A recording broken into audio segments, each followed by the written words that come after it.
bersyukur pada Allah Subhanahu wa taala atas nikmat yang telah kita dapati sampai dengan pagi hari ini. Syukur itu selalu menambah ketenangan di dalam jiwa.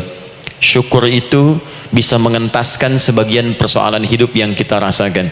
Syukur itu bisa menambah kekuatan dari perasaan lemah yang kita rasakan. Dan syukur itu puncaknya bisa mengantarkan ke dalam surga terbaik yang dijanjikan, hingga Allah menyebutkan kemudian dalam Al-Quran, wa qalilun min ibadiyas syakur, sedikit sekali di antara hamba-hambaku itu yang bisa menjadi orang yang pandai bersyukur kepada Allah Subhanahu wa taala. Mudah-mudahan hidupan kita sampai hari ini seluruhnya diterima oleh Allah Subhanahu wa taala sebagai amal saleh, dan semoga yang belum mendapatkan hidayah untuk berislam sampai dengan pagi hari ini dihunjamkan hidayah kepada dalam jiwanya oleh Allah Subhanahu wa taala agar bisa berislam sebelum wafat menghadap Allah Subhanahu wa taala. Baik, hari ini kita akan belajar. Saya akan cepat masuk kepada pembahasan karena waktu kita cukup singkat, tentang orang-orang yang dikabulkan doanya yang tersebut dalam Al-Quran khususnya dan sunnah-sunnah Rasulullah Sallallahu Alaihi Wasallam. Kita akan bagi pembahasan kita ke dalam 3 bagian. Pertama, kenapa kita mesti berdoa? Di poin pertama. Kenapa kita mesti berdoa? Yang kedua, bagaimana cara berdoa yang baik, yang cepat dikabulkan oleh Allah Subhanahu wa taala. Jadi yang pertama, mengapa kita mesti berdoa? Esensi doa itu apa, kan? Yang kedua, bagaimana cara berdoa yang sekiranya cepat dikabulkan oleh Allah Subhanahu wa taala. Dan yang ketiga, kita akan melihat ukuran pengabulan doa. Seperti apa doa itu dikabulkan? Karena nanti ada orang-orang yang tidak sadar sesungguhnya doanya sudah dijawab, tapi dia tidak menyadari itu. Bahkan merasakan doanya kok nggak dijawab-jawab gitu. Padahal Allah sudah menjawabnya.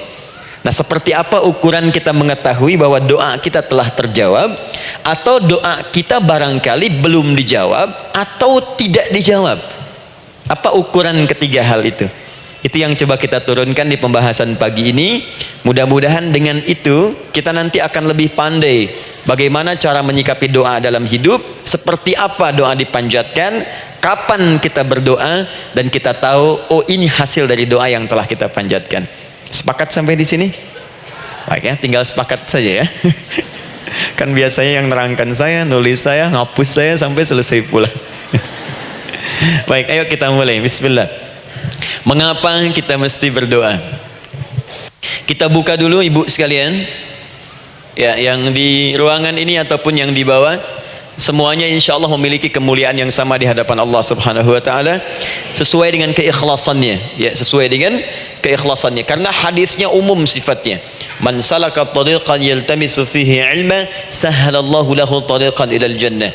Siapa yang menyiapkan dirinya menempuh perjalanan dan dia meniatkan ingin belajar pengetahuan agama walaupun sedikit, maka dia akan dapat balasan dari Allah. Minimal setiap langkahnya akan dicatat meringankan langkah dia ke surga nantinya.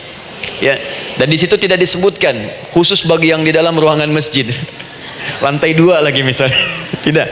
Ya, jadi yang di sekitaran, yang di depan, semua berdasarkan niatnya, ya, berdasarkan niat dan kuantitas amalannya. Di kuantitas itu tambah. Mungkin Ustadz belum datang, ibu ada yang berzikir, ada yang baca Al-Quran, ada yang istighfar, itu yang nambah pahala. Ya, kalau yang pasang status, pasang kamera, ya itu saya nggak tahu. Ayo kita kembalikan sini. Pertama, Quran surah ke-7 ayat 172. Quran surah ke-7 Al-A'raf ayat 172. Kemudian setelah itu diperintahkan dalam Al-Quran surah ke-40 Ghafir ayat ke-60. Lalu kita praktekkan ini dalam keseharian kita. Saya beri contoh misalnya Quran surah ke-2 ayat ke yang paling banyak nih dibaca 201. Kadang-kadang misalnya Quran surah ke-2 ayat 286. Banyaklah. Quran surah ke-7 ayat 23 misalnya, dan seterusnya. Ini bagian pertama. Bagian kedua, nanti kita akan belajar bagaimana cara berdoa yang baik yang dikabulkan. Kita ambil satu, Quran kedua ayat 186.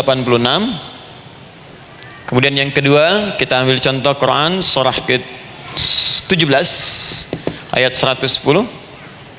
Kemudian yang ketiga, kita ambil contoh yang paling dahsyat di Al-Quran surah ketiga ayat 38 sampai 39. Ada yang belum berdoa sudah dikabulkan, Masya Allah. Ini ada di Quran misalnya surah ketiga ayat 31. Nanti turunan amalannya misal di Quran surah 51 ayat 15 sampai dengan 18. Saya bulati yang 18-nya. Bagian ketiganya nanti kita uraikan di bagian akhirnya. Baik, kita bisa mulai insyaallah. Baik, kita bagian pertama, mari kita mulai. Saya ingin berkisah sejenak dengan menyampaikan Quran surah ke-7 Al-A'raf ayat 172.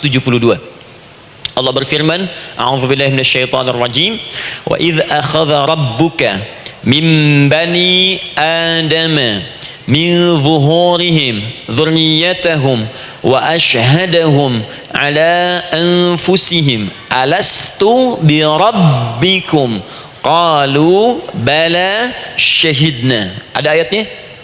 Baik ya, di Quran surah ke-7 Al-A'raf ayat 172. Wa idz akhadha rabbuka min bani Adam, kata Allah, dan ingatlah, pahamilah, pelajarilah, dalamilah. Teman-teman sekalian, ingat kalimat idz itu, idz dalam Al-Quran termasuk dalam bahasa Arab itu bukan sekedar mengingat. Idz itu bisa mengandung arti memahami dengan dalam, menganalisis, ya, memaknai, itu idz. Jadi bukan sekedar mengingat. Bukankah ibu kalau mengingat sesuatu berusaha mendalaminya? Ya, kalau nggak percaya saya tanya begini, coba ibu ingat kemarin jam 5 sore ada di mana? Bukankah sekarang sedang mendalami sesuatu? Sedang mencari memori jam 5 sore kemarin ada di mana? Setelah itu dihimpun jadi sesuatu, lalu disampaikan dengan terstruktur, dengan rapi. Oh, kemarin saya ada di sini, di sini, di sini, mengerjakan ini. Itu idz dalam bahasa Arab. Jadi kalau di Al-Quran ada kalimat idz, itu berarti bukan sekedar kita diminta mengingat, tapi juga merenung, mendalami, memahami dengan dalam. Paham insyaallah? Baik, sekarang perhatikan. Nanti kalau ibu baca Al-Quran, maksud saya, ibu bisa menerjemahkan sendiri dan memahami dengan baik. Ya, misal kalimat idz pertama dalam Al-Quran misal ditemukan di Quran surah kedua ayat 30. Wa idz qala rabbuka lil malaikati inni ja'ilun fil ardi khalifah. Idz akan ditemukan. Nah, sekarang ayat tentang korelasinya dengan doa, kita buka Quran surah ke-7 tadi ayat 172. Wa idz akhadha rabbuk, dan pahami ya, kata Allah, renungkan ya, maknai dengan dalam ketika Allah menyampaikan, membuat komitmen dengan semua anak cucu Adam tanpa kecuali, semuanya. Ingat kalau ditemukan kalimat Bani Adam disebutkan 7 kali dalam Al-Quran. Ya, berapa kali? 7 kali kalimat Bani Adam.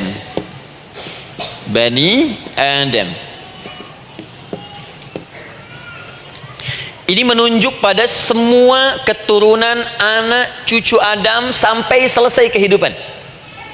Ya, dari Nabi Adam alaihissalam, kemudian pasangannya Sayyidah Hawa alaihissalam, kemudian keduanya mulai berumah tangga, melahirkan keturunan, diabadikan di Al-Quran surah keempat. Ya, surah Ibu ayat yang pertama, ya ayyuhan nasu taqu rabbakumul ladzi khalaqakum min nafsin wahidah wa khalaqa minha zawjaha. Di situ kemudian ada Adam, zawjaha Hawa, ya, wa batha minhuma rijalan katsiran wa nisaa. Dari situ turun keturunan laki-laki perempuan, laki-laki perempuan. Nanti menyebar, Bu, ya, menyebar. Ada yang ke Chicago, ada yang di Chicago, ada yang di Singapura, ada yang di Singapura, semua nyebar. Ya, di Sunda, dari Jawa sampai ke Sumatera, sampai Indonesia, sampai Nusantara, sampai Asia, Eropa, sedunia. Nanti penyebarannya disebutkan di Quran surah ke-49 ayat ke-13. Ya ayyuhan nasu inna khalaqnakum min dzakarin wa untha. Hai manusia, semua saya ciptakan ada dua jenis. Kalau bukan laki-laki itu pasti perempuan. Jadi tidak ada yang ketiga. Ingat ya? Kalau bukan laki-laki siapa? Perempuan. Jadi tidak ada misalnya, maaf, laki-laki yang keperempuan-perempuanan yang gerakannya melambai, ya kata-katanya terlampau lembut misal, dan tidak ada pula perempuan yang perkasa, ya terlampau kuat misalnya, melampaui batas-batas standarnya. Jikalau bukan laki-laki pasti perempuan, dua saja. Jadi kalau misalnya masih ada yang bingung, tentukan dirinya, ya, dan lihat fitrahnya. Lihat fitrahnya. Baik, kemudian waja'alnakum syu'uban wa qabaila, kami tempatkan kalian mungkin beda-beda tempat. Syu'ub, beda tempat. Ya, ada yang misalnya RT, RW, kecamatan, beda kampung, beda negara, sampai seluruh dunia. Wa qabail, satu tempat itu sukunya bisa beda. Coba ibu lihat misalnya, ya, di daerah Sumatera saja ada berapa suku? Di Sunda paling banyak suku, gitu ya? Banyak sekali. Jadi bisa lain-lain, bisa beda-beda. Nah, lita'arafu, semua saling mengenal, silakan. Nah, ketika semua tadi ditempatkan di semua pelosok dunia, baik laki-laki, perempuan, dari anak keturunan Adam, itu semua anak keturunan Adamnya disebut dengan satu nama saja dalam Al-Quran, yaitu Bani Adam. Jadi kalau kita mau cari keturunan kita sampai ke asal mula kita, dari kita sekarang itu semua akan tersambung kepada Adam alaihissalam. Puncaknya akan ke sini, ya, dan tidak akan nyasar kemana-mana, Bu. Ya, ada sebagian manusia nasabnya tidak ingin Adam, inginnya bergeser, sehingga mengatakan manusia berasal dari monyet katanya, ya. Ada yang berkata begitu. Ibu sampaikan saja, kalau bapak dari monyet silahkan saja, jangan ngajak-ngajak saya, gitu ya. Nah, jadi semua manusia itu pasti akan kembali ke sini, ya, ke Adam alaihissalam. Karena itu saya pernah sampaikan, termasuk di sini di hadapan ibu semua, masih ingat mukjizat pertama Rasulullah sallallahu alaihi wasallam saat lahir ke muka bumi. Ingat, Nabi itu sebelum dilantik menjadi Rasul dalam usia 40 tahun, turun surah Al-Alaq, itu diberikan oleh Allah keistimewaan tanda-tanda kenabian. Apa diantara tandanya? Allah perjelas nasab keturunannya sampai Nabi Adam, padahal lahirnya itu ayahnya sudah wafat. Di lahir beliau, ayahnya wafat, tapi nasabnya diperjelas sampai Nabi Adam, ya, sehingga jelas, orang tidak bisa menyoal. Ini orang nggak jelas nih, ya, kan suka ada begitu, Bu, ya, tiba-tiba datang menerangkan sesuatu, siapa itu nggak jelas. Bahkan sekarang sering muncul statement, siapa sih ustadz itu ustadz nggak jelas. Ya. Nabi nggak bisa disoal karena semuanya jelas, nasabnya jelas, keturunannya jelas, kemuliaannya jelas, ilmunya jelas. Jadi kalau orang mau menyoal nggak punya peluang. Siapa kamu Muhammad? Saya jelas keturunannya. Muhammad sallallahu alaihi wasallam bin Abdullah bin Abdul Muttalib bin Hashim bin Abdul Manaf bin Qusay bin Murrah bin Kilab bin Ka'ab bin Ghalib bin Fihr bin Malik bin Nadar bin Kinana bin Khuzaimah bin Mudrika bin Ilyas bin Nizar bin Mudar bin Ma'ad bin Adnan bin Addi bin Adri bin Muqawwam bin Nagur bin Tarih bin Ya'rub bin Yasjub bin Nabit bin Ismail alaihissalam bin Ibrahim alaihissalam bin Azar atau bin Nakhur bin Abir bin Kinan bin Arfakhshad bin Sam bin Nuh alaihissalam bin Mihlail Matushala bin Kinan bin Anwas bin bin Adam alaihissalam. Coba ulangi. Jelas. Jadi orang nggak bisa nyoal, itu mukjizat, ya, keistimewaan pertama sebelum Allah kemudian angkat menjadi Nabi dan Rasul di usia 40 tahun. Jadi kalau ibu ditanya, kamu jelas nggak? Jelas. Apa binnya? Bin Bani Adam. Itu bocoran dari Al-Quran. Ya, kalau ditanya keturunan siapa kamu? Adam. Tahu dari mana? Allah yang nyampaikan langsung. Apa kata Allah? Bani Adam. Jelas, ya? Baik. Jadi ini kembali kepada Adam alaihissalam. Nah, semua anak cucu Adam yang saya garis bawahi, sejak mulai terlahir itu sudah ada komitmen dari Allah dengan anak cucu Adam ini sebelum terlahir ke dunia, sejak dalam kandungan. Jadi kalau ibu belajar hadis, misal dulu saya pernah amanahkan, kalau ibu mau belajar dasar-dasar, cari kitabnya Imam An-Nawawi yang Al-Arba'in An-Nawawiyah, 42 hadis. Hadis keempat, ya, paling kiri sebelah atas di kitabnya, dari Abdullah bin Mas'ud radhiyallahu taala anhu, ya, Qala Nabi sallallahu alaihi wasallam bahwa shadiqul masduq. Nabi SAW pernah menyampaikan sedangkan beliau orang benar dan dibenarkan. Kapan perjanjian ini dibuat? Dalam usia kandungan 4 bulan. Dalam kandungan. Inna ahadakum yujma'u fi batni ummihi. Setiap kalian yang akan terlahir dari anak cucu Adam, kecuali Adam, Bu, ya. Ingat, kecuali Adam, kecuali Hawa, karena ini asal mula manusia keduanya. Tapi keturunan Adam dan Hawa akan mengalami proses yang sama. Dikandung dulu ibundanya, kemudian terlahir. Adam tidak dikandung, ingat, Adam tidak ada bapak, Adam tidak ada ibu. Langsung diciptakan wujudnya oleh Allah Subhanahu wa taala dari bahan dasar yang sama dengan manusia.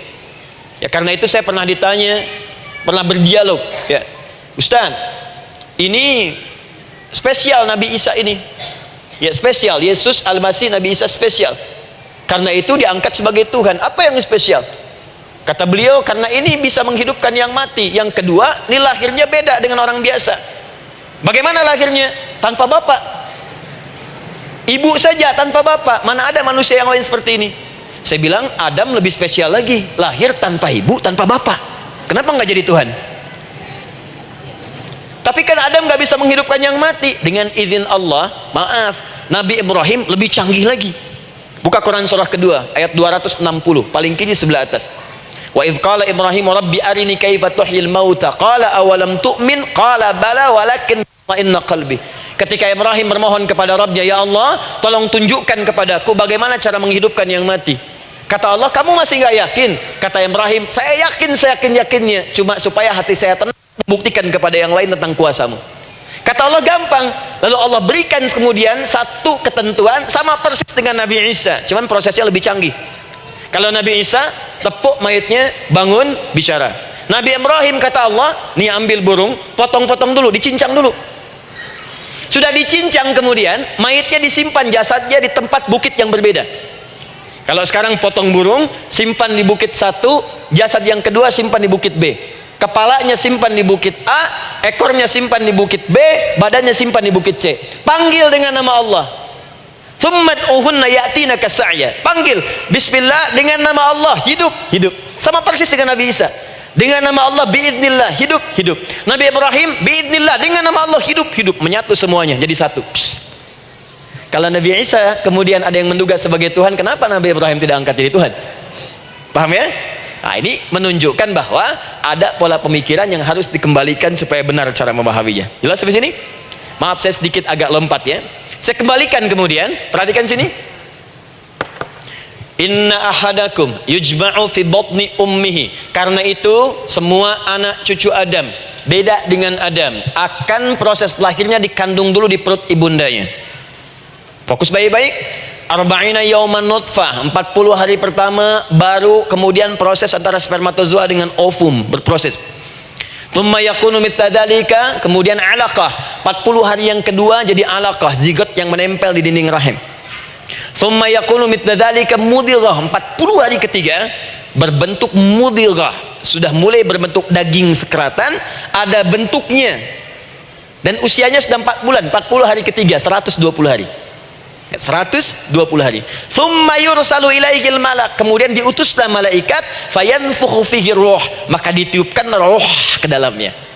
Jadi ingat, kalau di antara sini, di antara kita ada ibu misalnya yang tengah hamil, tengah mengandung, ingat baik-baik, atau keluarganya, kerabatnya, usia 4 bulan itu roh sudah ditiupkan. Di kandungan sudah ada rohnya. Hati-hati ya.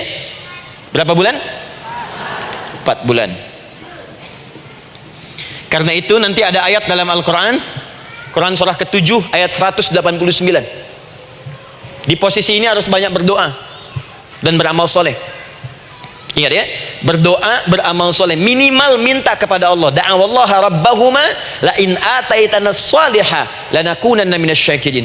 Minta banyak kepada Allah, ya Allah jadikan anak saya anak yang soleh, jadikan anak saya anak yang soleh. Dari usia itu 4 bulan sampai ke atas menjelang lahiran. Nanti diiringi oleh amal soleh kedua orang tuanya. Ini sudah penelitian dokter muslim, khususnya di Asia Tenggara. Saya diskusi dengan seorang dokter muslim, ternyata ada korelasi amal soleh yang dikerjakan kedua orang tua, ayah dan bunda atau calon ayah dan bunda, kepada anak yang sedang dikandung, yang belum dilahirkan. Jadi kalau orang tuanya rajin baca Al-Quran, itu berpengaruh ke anak, Bu. Dan penelitian terkini itu mempercepat anak itu menjadi seorang penghafal Quran ketika lahir. Ya, pernah satu kali dibacakan Al-Quran, posisi janin itu berubah seperti sujud gitu. Itu penelitian, sudah di MRI waktu itu dilihat ya, kelihatan. Jadi ada korelasi antara kesolehan orang tua dengan kesolehan anak yang sedang dikandung. Hati-hati ya. Tapi yang penting diketahui adalah dalam usia kandungan 4 bulan itu disebutkanlah isyarat di Quran surah ke-7 ayat 172 terjadi perjanjian komitmen dengan Allah Subhanahu wa taala. Apa perjanjiannya? Wa idh akhadha rabbuka min bani adama min zuhurihim dzurriyyatahum wa ashhadahum ala anfusihim. Lihat perjanjiannya, saya fokus di kalimat ini, alastu bi rabbikum. Rabb. Apakah engkau akan berkomitmen saat ini bersaksi? Karena kalimatnya bersaksi. Wa ashhadahum, dan mereka bersyahadat, bersaksi, komitmen. Di komitmennya menggunakan kata syahadat di sini. Karena itu nanti setiap bayi yang sudah terlahir dari rahim ibu manapun itu berada dalam keadaan suci karena sudah bersyahadat dalam perut ibundanya. Masih ingat hadis ini? Kullu mauludin yuladu 'alal fitrah. Setiap yang terlahir dari rahim perempuan manapun itu membawa fitrah. Apa di antara fitrah yang dimaksudkan itu? Fitrah keislaman, fitrah mengakui Allah sebagai Tuhan. Itu nanti ada di Quran surah ke-30 ayat ke-30, paling kanan sebelah atas. Quran surah 30 ayat 30.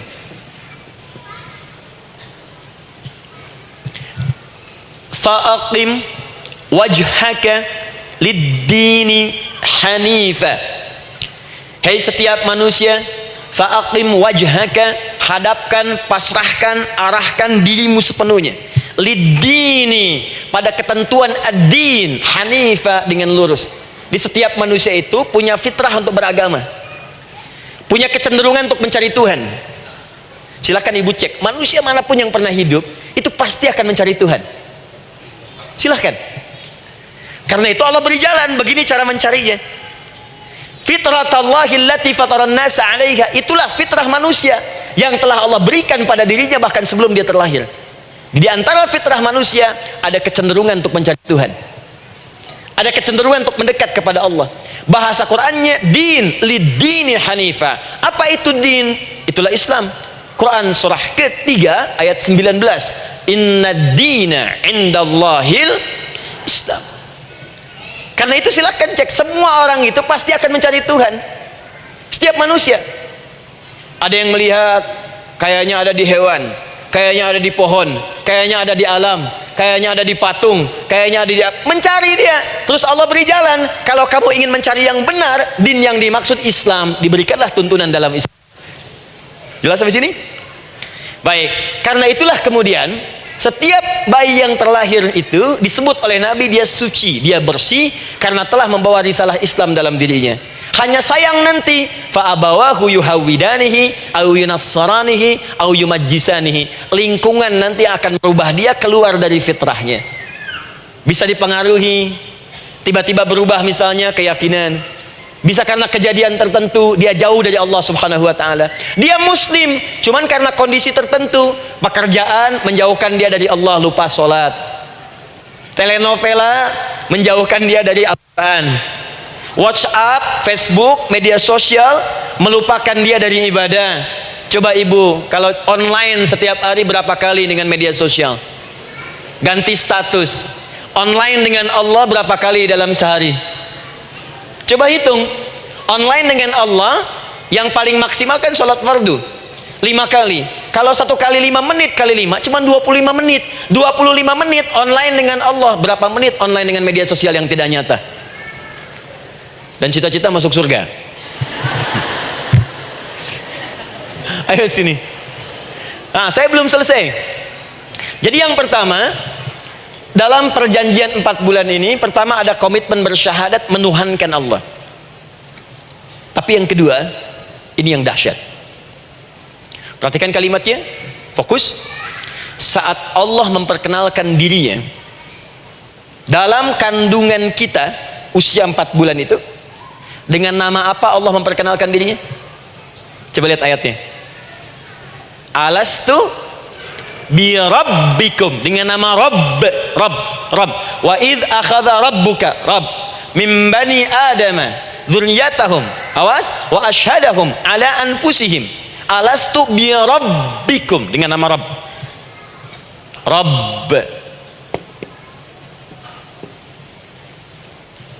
Nah, ibu sekalian, kata Rabb ini itu berasal dari kata ar-rububiyah. Ar-rububiyah yang berarti sifat merawat, memberikan semua kebutuhan. Saya ulang ya, merawat, memberikan semua kebutuhan, sudah, menyayangi, memaafkan, mengasihi, mengampuni. Masya Allah. Merawat, memenuhi sebuah kebutuhan, menyayangi, memaafkan, mengampuni. Jadi semua hal yang terkait dengan perhatian ada pada kalimat Rabb. Sifatnya disebut dengan rububiyah. Zat yang memperhatikannya disebut dengan Rabb, namanya Rabbun. Baik. Pelan-pelan.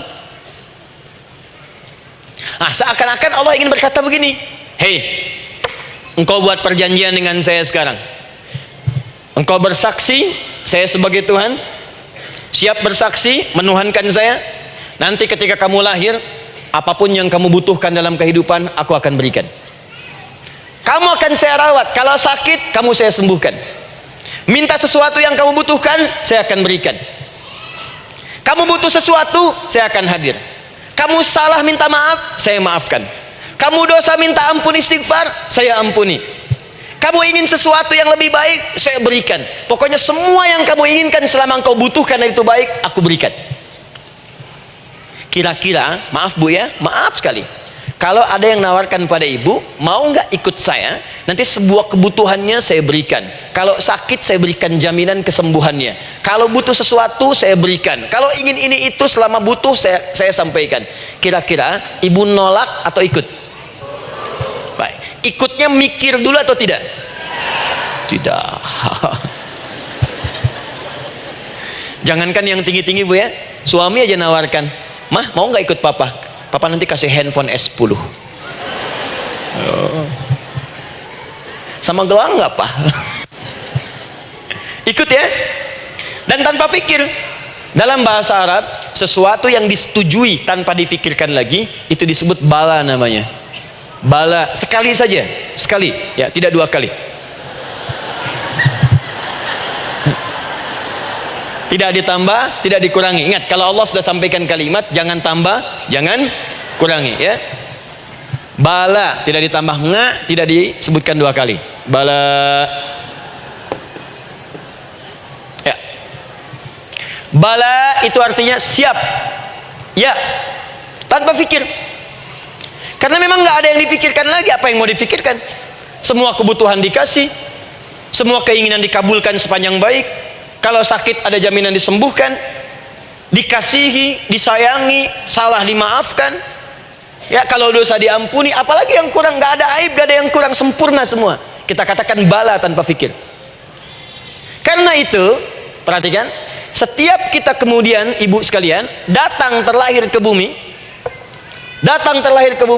mengalami kehidupan, fitrah kita setiap mendapatkan kebutuhan, kita akan menyebut nama Allah Subhanahu wa ta'ala dengan nama yang telah dijanjikan itu. Silakan ibu cek.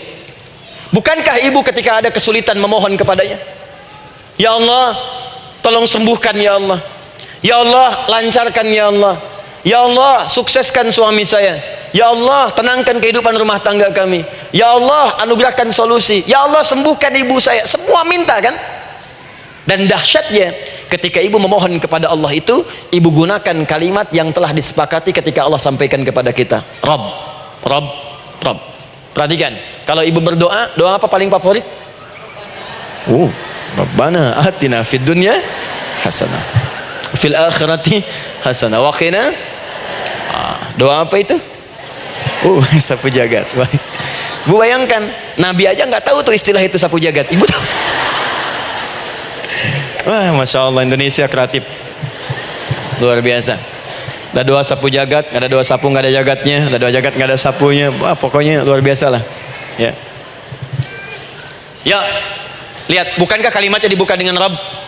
Rabbana atina fid dunya sana. Rabbana zalamna anfusana wa illam taghfir lana wa tarhamna lanakunanna minal. La yukallifullahu nafsan illa laha ma kasabat wa 'alaiha mak. Perhatikan, Rabbana la in nasina Rabbana Rabb. Ini ayatnya. Sapu jagat Quran surah 2 ayat 201. La yukallifullahu Quran surah 2 ayat 286. Rabbana zalamna Quran surah 7 ayat 23. Yang ingin saya sampaikan, setiap kita butuh sesuatu, kita menyebut namanya dengan kalimat Rabb.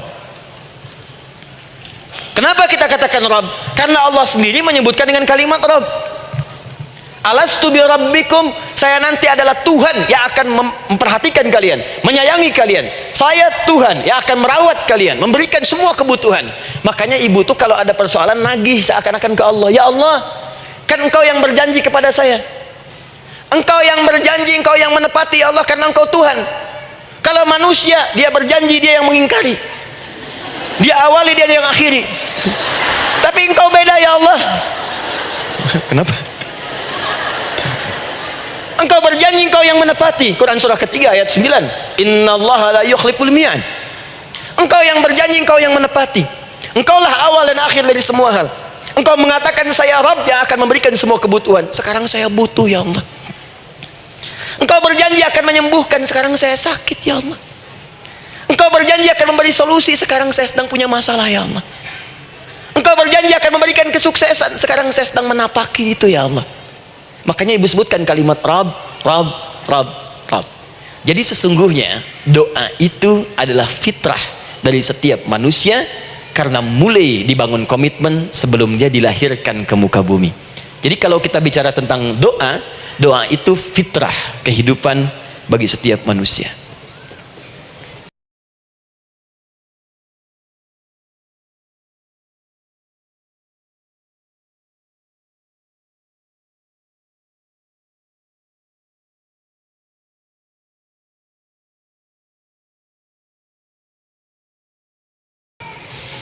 Sekaligus penanda komitmen yang membedakan antara Khalik dengan makhluk, hamba dengan Allah, manusia dengan Tuhan. Kan Allah katakan saya Rabb ya, saya yang ngasih, saya yang Tuhan. Berarti kita yang makhluk kan, kita yang butuh kan. Allah yang memberi, kita yang butuh. Untuk membedakan mana yang butuh, mana yang ngasih, maka pembedanya adalah doa. Jadi kalau ada manusia yang nggak pernah doa selama hidup, itu tandanya ada yang salah dengan kehidupannya. Karena seakan-akan dia nggak butuh Tuhan. Sebab perbedaan manusia dengan Tuhan itu sebelum lahir, salah satunya ditunjukkan dengan sifat butuh kita kepada Allah. Makanya sekaya-kayanya orang itu pasti berdoa. Manusia paling kaya di muka bumi pun kalau besoknya mau ada pekerjaan atau proyek, dia berdoa dulu tuh. Ya Tuhan, tolong lancarkan proyek ini. Butuh. Pejabat setinggi-tingginya, kalau sudah mau mulai kemudian ada pemilihan, kalau mulai ada kebijakan, kalau mulai ada apapun, berdoa juga. Itu tandanya butuh. Butuh. Di setiap manusia itu pasti butuh dengan Allah. Karena itu kalau ada manusia yang nggak pernah berdoa selama hidupnya, itu langsung mendapatkan kecaman dari Allah dan dijamin akan masuk neraka yang paling dalam. Karena seakan-akan dia sudah nggak butuh dengan Allah. Saya ulang ya, saya ulang. Doa itu fitrah hidup manusia yang sekaligus menunjukkan statusnya sebagai hamba. Jadi kalau ibu update status di media sosial, mulai sekarang tuliskan hamba. Hamba. Sudah. Mau sifatnya apapun tetap hamba.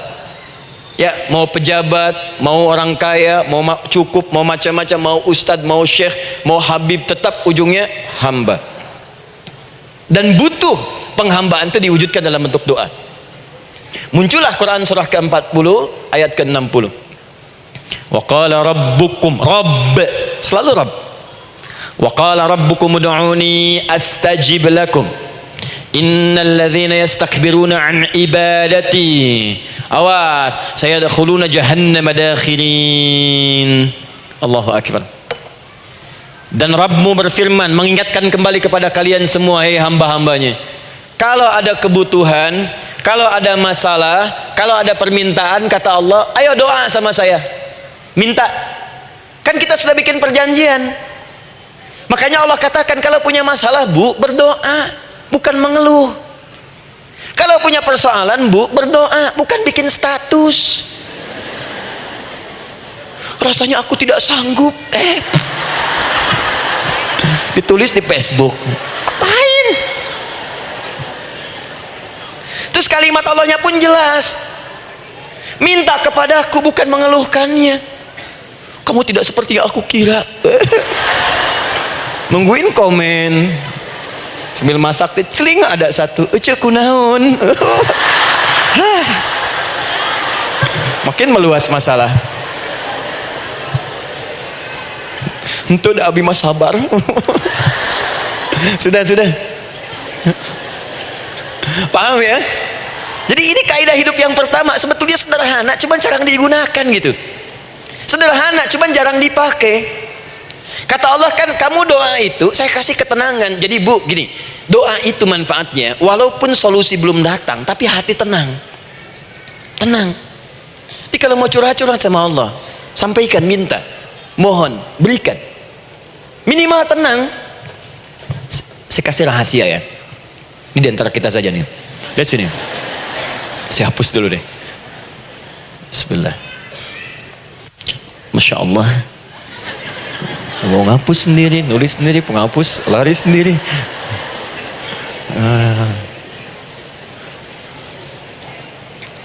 Bismillah. Oh, ini ada dua ya, sini. Baik, buka Quran surat 7 ayat 205. Quran surat 7 ayat 205.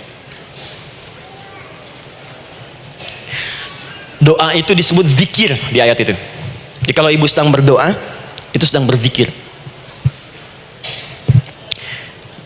Wadhkur rabbaka fi nafsika tadarruan wa khifatan wa dunal jahri minal qaul. Ada ayatnya? Oke. Pakai rabb lagi kan? Wadhkur rabbaka. Kalau engkau punya masalah, kata Allah, sekecil apapun, di rumah tangga kah, di kantor kah, kehidupan sosial kah, kata Allah, ayat sebut, minta kepada Allah, berdoa. Doa disebut dengan zikir. Zikir itu semua kegiatan yang membuat kita ingat Allah. Zikir. Baca Quran, zikir. Dalilnya Quran surah ke-15 ayat 9. Inna nahnu nazzalna dzikra. Kami turunkan Al-Quran sebagai zikir. Menghafal Quran, zikir. Quran surah 54 ayat 17, ayat 22, ayat 32, ayat 40. Walaqad yassarnal Qur'ana lidzikri. Kami akan mudahkan Al-Quran untuk diingat, dihafalkan. Zikir, sebagai zikir kepada Allah. Ibu selepas sholat baca subhanallah, alhamdulillah, Allahu akbar, zikir. Quran surah keempat ayat 103. Fa idza qadaitumus salata fadhkurullah. Maka jika anda telah tuntas mengerjakan sholat, segera berzikir kepada Allah. Sholat sendiri zikir. Quran surah ke-20 ayat ke-14. Innani anallahu la ilaha illa ana fa'budni wa aqimis salata li dzikri. Saya Allah, kata Allah, tidak ada Tuhan selain saya, sembah saya. Bagaimana menyembah Allah? Tunaikan salat sebagai zikir kepada Allah. Zikir. Di zikir semua amalan yang mendekatkan kita dengan Allah. Doa itu satu dari bagian zikir. Tapi tahukah ibu fungsi zikir yang paling utama itu apa? Quran surah 13 ayat ke-28. Ala bidzikrillahi tatmainnul qulub. Yakinkan pada dirimu, kalau zikirmu benar kepada Allah, maka dia akan berdampak kepada hati menjadi lebih tenang. Zikir itu manfaat pertamanya membuat hati tenang, Bu. Tadi saya contohkan, baca Al-Quran zikir kan? Jadi kalau ibu sedang tidak tenang, sedang gelisah, ada masalah, daripada mengeluh sana sini, wudu, Bu, wudu. Ambil mushaf, baca. Saat baca itu mungkin solusi belum datang, tapi hati itu lebih tenang. Kaitan dengan bahasan kita, doa, minta doa. Jadi kalau orang punya masalah itu, kalau berdoa, walaupun solusinya belum datang, walaupun kemudian jawabannya belum tiba, minimal hati ibu itu tenang. Ini dia Quran surah 13 ayat 28. Rumus ini pakai, gunakan dalam hidup. Karena yang tahu kehidupan kita itu Allah yang menciptakan kita. Yang tahu pesawat, yang bikin pesawat. Yang tahu handphone, yang bikin handphone. Yang tahu mikrofon, yang bikin mic-nya. Yang tahu kita, yang menciptakan kita. Ikutilah petunjuk Allah yang menciptakan kita, maka akan langsung terasa manfaatnya. Ibu tidak percaya, silahkan lakukan. Rasakan bedanya, bedakan rasanya, dan pasti akan terasa bedanya, akan lain. Tuh. Doa. Tapi ingat, yang paling penting kata Allah, doa itu bukan sekedar penting permohonannya, tapi menunjukkan status kita sebagai hamba di hadapan Allah Subhanahu wa taala. Jadi kalau ada orang selama hidup tidak pernah berdoa, artinya dia mengingkari statusnya sebagai hamba di hadapan Allah Subhanahu wa taala. Mau menyejajarkan diri dengan Tuhan. Kan yang tidak pernah meminta itu Tuhan. Allah yang memberikan. Kalau manusia beda, pasti minta. Artinya kalau ada manusia nggak pernah minta, seakan-akan bahasa halusnya, kamu ini ngaku jadi Tuhan. Saya tempatkan kau di neraka jahanam yang paling bawah. Jahanam itu, Bu, belum masuk saja sudah terasa. Terasa. Buka ibu Quran surah misalnya ke-40 Ghafir tuh. Ya, ayat 45 sampai dengan 47-nya. Sebelumnya lagi lihat Quran surah ke-8 ayat ke-50. Itu penghuni neraka, Bu, yang bukan jahanam, saja. Penghuni neraka itu kalau mau meninggal itu dipukulin dulu malaikat. Depan belakangnya. Ayo, kamu keluar. Lama amat keluarnya rohnya katanya. Takut karena nggak punya bekal. Kan maaf ya, kaidah mengatakan orang nggak punya bekal itu takut pulang, apalagi orang merasa salah. Anak ibu berbuat kesalahan, mau pulang takut kan? Takut. Jadi kalau ada anak takut pulang, salah dia. Salah. Kemana anak nggak pulang-pulang, pasti ada yang salah karena nggak berani pulang. Jangankan salah, nggak punya bekal saja, malu pulang. Lihat ibu waktu Ramadan usai, mau mudik Idul Fitri. Kan pada mudik kan? Kenapa mau mudik dan senang mudik? Karena punya bekal, Bu. Dikumpul-kumpulkan tuh selama 11 bulan untuk 1 bulan saja. Itu pun paling berapa hari? Kumpulin. Terus telepon keluarga, insya Allah aku pulang hari ini. Wah, senang semuanya. Padahal mudiknya cuma pakai motor, Bu. Motornya bebek, bekalnya singa. Serius saya, motor bebek bekal singa, ada kardus belakangnya. Tulisin, terus tambah pelepah pisang buat begini. Belakangnya ditulisin, aku pulang sayang. Jalan mudik. Terus yang di rumah kan senang nerimanya. Kenapa? Karena ada yang pulang dan bawa bekal. Saya pernah tanya pada seseorang, kenapa anda nggak mudik? Nggak ada bekal, Ustaz. Nggak ada bekal, malu pulang. Kebayang nggak saat pulang menghadap Allah nggak punya bekal? Malu pulang, apalagi punya banyak salah. Jadi nggak mau keluar rohnya. Malaikatnya geram, dipukulin sama malaikat. Pukul depannya, pukul depan. Kamu ini cepat keluar. Keluar. Malu pulang. Tapi kalau punya bekal enak. Dan yang nyambut langsung malaikat. Bahkan nanti ada satu amalan saat dikerjakan, itu orang ini sudah masuk surga, tapi semua malaikat di semua pintu surga yang 8 itu datang mengunjungi dia mengucapkan selamat. Itu ada di Quran surah 13 ayat 24. Salamun alaikum bima sabartum fa ni'ma uqbaddar. Selamat ya saat di dunia sabar mencari bekal, dan ini bekal terbaik yang kamu dapatkan. Silahkan nikmati surga yang kamu rindukan itu. Ini nikmatnya tempat yang pernah nanti kamu kunjungi dan tinggal abadi di situ. Yang nyambut malaikat. Bayangkan semua malaikat, Bu, semua malaikat dari pintu surga datang nyambut dia. Wah, masya Allah, malaikat Jibril, Israfil, malaikat maut. Maaf ya, dicabut kemarin. Biasa, selamat. Dunia aja kalau ada yang nyambut senang kan? Rumah dicat, datang sambut depan rumah, semua hidangan ada. Oh, masya Allah. Bahkan yang tidak ada jadi ada. Luarnya kongwan, dalamnya rangginang, gitu kan? Wah, muncul semua. Paham ya? Ah, jadi ini bagian pertama. Jadi kita katakan kenapa manusia mesti berdoa. Jawabannya karena manusia itu hamba. Dan doa itu adalah fitrah, bagian dari kehidupan. Kenapa manusia mesti berdoa? Karena ada komitmen dari Allah. Setiap dia mendapatkan sebuah persoalan, maka Allah akan jawab dan berikan jawaban dari semua persoalannya. Jalan mendapatkan jawaban itu adalah doa. Kenapa manusia mesti berdoa? Karena dia butuh dengan Allah. Dan puncaknya, kenapa dia mesti berdoa? Karena Allah ingin membahagiakan kehidupan dunianya sebelum sampai keabadiannya di akhirat. Jadi ketika kita berdoa, sebetulnya kebaikan untuk kita, karena Allah ingin kita bahagia, ingin mudah hidupnya. Jadi kalau ada orang nggak berdoa, sesungguhnya dia sedang menyulitkan diri sendiri dalam kehidupan dunianya sampai ke akhiratnya. Jelas sampai di sini? Masya Allah, alhamdulillah. Baik, kalau sudah paham, saya hapus ini. Kita masuk bagian yang kedua. Hapus lagi. Sab Muslimah edisi ke-15. 15 kali datang sendiri, ngulangin sendiri, nulis sendiri, ngapus sendiri. Masya Allah. Tinggal lihat, catat, masuk surga. Masya Allah. Alhamdulillah. Baik. Baik. Sudah? Alhamdulillah. Saya ingin setiap pembahasan kita dipahami ya. Saya tidak menyukai kalau datang melihat tapi nggak paham gitu. Ya, dengar tapi nggak paham. Saya tidak ingin satupun keluar dari sini kecuali paham. Ya. Ibu paham? Paham Ustaz. Badai pamit ya, silahkan. Apa yang ibu pahami? Doa. Ya. Dah. Nah, sekarang masuk bagian kedua. Bismillah. Kalau sudah mengerti yang tadi, persoalannya adalah bagaimana cara kita memohon kepada Allah. Itu dia. Bagaimana cara kita meminta? Kata Allah, kamu kalau punya masalah minta. Ya Allah, caranya bagaimana?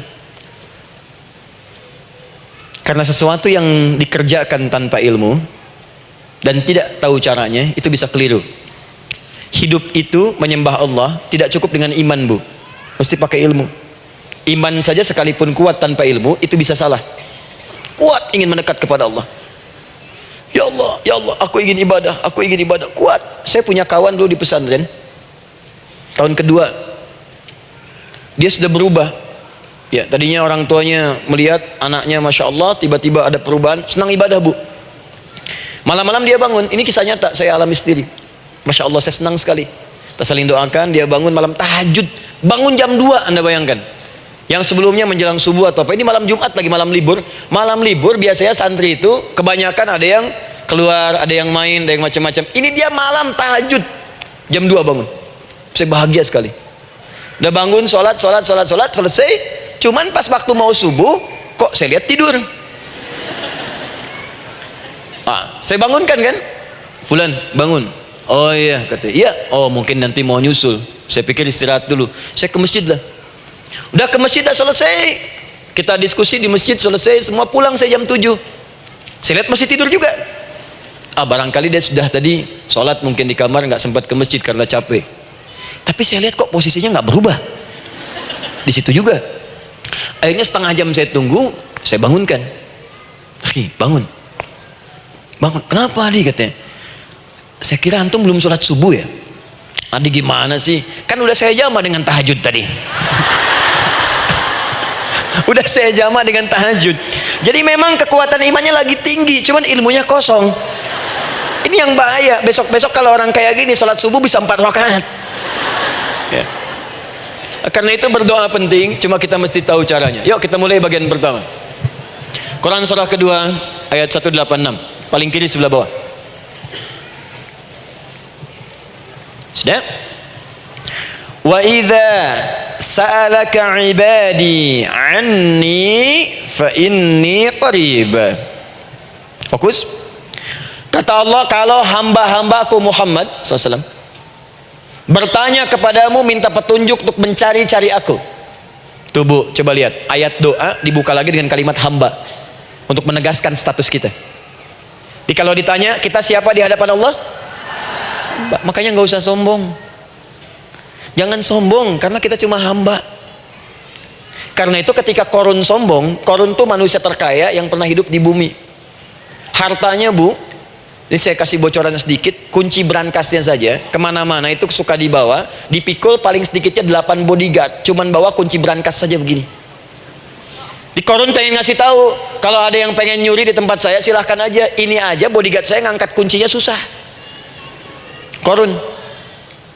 Jadi kalau anda tidak sekaya Korun, jangan ikutan sombong, telat. Telat, gak ada kerjaan, sudah ada yang lebih kaya. Ya, dan apa yang terjadi? Fakhosabna, kata Allah, kami telan, likuifasi, telan oleh bumi semua, dengan kekayaannya semua habis. Jadi ketika ada seseorang yang lupa dengan statusnya sebagai hamba, maka Allah akan memberikan pelajaran kepadanya untuk taubat. Kalau nggak mau taubat juga, telan habis, untuk menunjukkan kamu tuh bukan Tuhan, saya Tuhannya. Maka jangan ikutan sombong. Kalau ada yang baru punya Ferrari, Lamborghini, Lamborghini, ya, wow, bikin rame di jalan, cuman nggak update status, kasih tahu, maaf mas, telat. Itu gambaran hidup. Dan ingat, setiap dibuka dengan kalimat permohonan, itu kalimatnya hamba, hambaku, hambaku, hambaku. Termasuk mau minta taubat, hamba.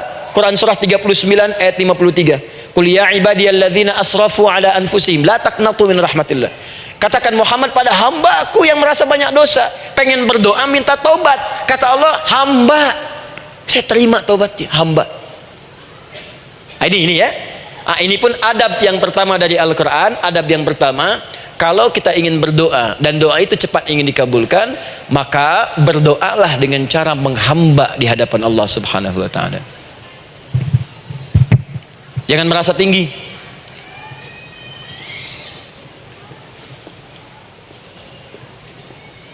Saya turunkan caranya. Bagaimana cara menghamba itu dengan cara yang baik? Fokus. Wa idza sa'alaka 'ibadi 'anni, Muhammad SAW, jika ada hamba-hambaku bertanya padamu tentangku, ingin mencari-cari aku. Masya Allah, ibu maaf ya, biasanya kan kalau orang mencari Allah, ingin mendekat kepada Allah, entah itu datang ke masjid, bangun malam, biasanya motifnya cuma dua.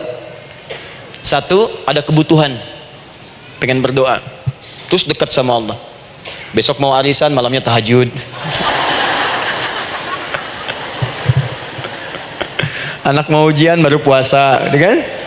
Suami ada proyek, nah, baru baca Quran, kan? Terus itu biasa itu, biasa. Jadi fitrah bu. Tumben jeng tahajud, fitrah. Itu biasa itu. Ya. Yang kedua, taubat dari maksiat. Taubat. Seorang taubat ke masjid, bangun malam, doa, itu biasa. Jadi kalau ada seperti itu tandanya kita hamba normal manusia. Fa inni qarib, kata Allah, katakan Muhammad SAW, katakan kepadanya, jangan lelah mencari, aku dekat. Dekat, jangan mencari, aku dekat. Jadi bu, ketika kita butuh Allah, langsung dijawab oleh Allah.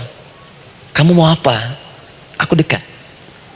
Itu secara psikologi memberikan ketenangan yang paling dalam. Saya belum datang di sini sampai jam 8. Ibu tanya panitia, ustadznya mana sih? Ukti, ustadznya mana? Jawaban pertama misalnya, ini belum jelas nih ustadznya, gak ada kabar. Yang kedua mengatakan, tenang saja, ustadz sudah dekat.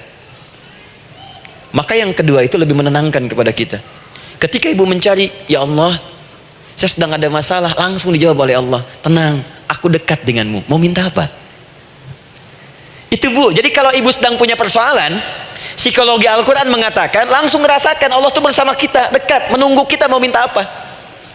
Ibu punya masalah dengan suami, ingin mengadu, lu kata Allah, saya dekat, kamu kenapa? Ada masalah apa? Ayo minta, ayo cerita, mohon. Ibu punya masalah dengan anak, ibu punya masalah dengan tetangga, di pekerjaan, kehidupan sosial, kata Allah, saya dekat. Nah, perasaan itu hadirkan dalam jiwa kita.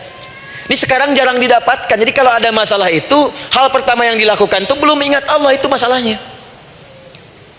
Di kebanyakan manusia itu kalau punya masalah, selalu ingin yang pertama itu solusinya, bukan Allahnya. Kan pemilik solusinya Allah.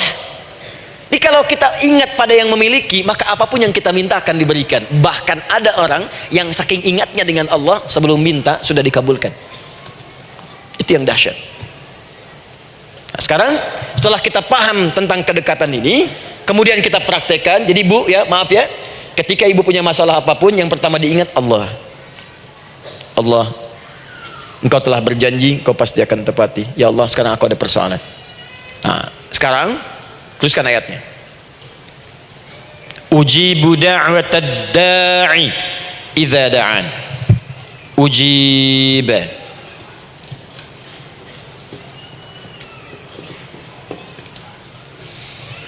Ujibu da'watad da'i idza da'an. Aku pasti akan menjawab, mengabulkan setiap doa hambaku jika dia bermohon kepadaku. Saya ingin ajarkan sedikit di gramatikal bahasa Arab. Ujib itu disebut dengan fi'il mudhari namanya. Saya kasih rumus cepat Bu ya. Insya Allah kalau ibu fokus dengan rumus ini, ibu nanti bisa memahami Al-Quran dengan baik. Saya kasih satu kalimat, hafalkan baik-baik. Ini gampang kok. Anita. Ya, Anita. Sudah? Anita. Baik. Hamzah, nun, ya, ta. Satukan Anita. Kalau di dalam kalimat ibu baca Al-Quran, di depannya ada huruf hamzah ini, atau nun, atau ya, atau ta, maka itu rumus mudhari namanya. Gak usah dihafalkan mudharinya, ya, gak usah dihafalkan sampai bikin misalnya satu ungkapan Anita istrinya Pak Mudhari, gak usah, gak ada kerjaan, ya, gak usah dihafal. Saya hanya ingin tunjukkan pemahaman. Kalau ada bentuk seperti ini punya 3 makna. Kalau dalam bahasa Inggris itu disebut present, ya, continuous, dan future. Present, continuous, and future. Sekarang, terus, sampai kapanpun. Sekarang, terus berlangsung, continuous, and future, sampai kapanpun di masa depan. Ini bentuknya disingkat dengan rumus ini, Anita. Di dalam konteks pengabulan doa, kata Allah, ketika saya akan kabulkan, kalau kamu punya masalah, kamu berdoa, saya akan kabulkan. Nah, kalimat Allah saya akan kabulkan ini bentuknya menggunakan mudhari. Ada hamzah di depannya, ujib. Artinya apa? Kalau ibu sekarang berdoa, saya akan kabulkan, kata Allah. Terus kamu berdoa, saya akan jawab. Nanti pun punya masalah di masa depan, kamu berdoa, saya jawab juga. Jadi artinya tidak ada doa yang sia-sia. Semua doa, ingat, sepanjang kita butuhkan pasti Allah berikan. Doa itu sepanjang kita butuhkan pasti akan dijawab.